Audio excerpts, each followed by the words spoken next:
ఒకప్పుడు కార్లు ఉన్న సెంటర్కి వెళ్ళిను, లేకపోతే కనుక ఆటోలు ఉన్న సెంటర్కి వెళ్ళిను, అక్కడికి వెళ్ళి ఎక్కే రోజుల నుంచి, లేదా ఎవరైనా తెలిసిన వాళ్ళు ఉంటే ఫోన్ చేసి పిలిపించుకునే దశ నుండి ఇప్పుడు ఓలాలు ఊబర్లు వచ్చిన తర్వాత వాటిట్లో మనం ఇంట్లో కూర్చుని నొక్కితే మన ఇంటి దగ్గరికి అవి వచ్చేస్తే పికప్ చేసుకుంటూ వెళ్తే గతంలోకి మళ్ళీ భారీ రేట్లు కాకుండా కొంత సఫిషియెంట్ రేట్లు ఉండటంతో ఇప్పుడు కార్లు ఎక్కడం అనేటటువంటిది మధ్యతరగతి దిగువ మధ్యతరగతి కూడా కామన్ అయింది.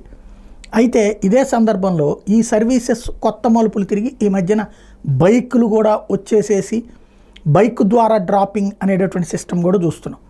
ముందు ర్యాపిడో బిగినాయి, ఇప్పుడు వివిధ సంస్థలు కూడా అది. అయితే ఇప్పుడు అది కూడా దాటిపోయి కొత్తగా ఈ ఉబర్ వాళ్ళు ఈ కాశ్మీర్కి వెళ్ళేటటువంటి టూరిస్టులు అక్కడ ఏం కోరుకుంటారు, ఆ బోట్లు షికారా బోట్ అంటారు, అంటే ఒక ఇల్లు లాగా ఉంటుంది అనమాట, ఒక బోట్లో ఒక ఫ్యామిలీ వెళ్ళచ్చు. అట్లాంటి షికారా బోట్లను కూడా ఉబర్లో బుక్ చేసుకునేటటువంటి సదుపాయాన్ని కల్పించారు.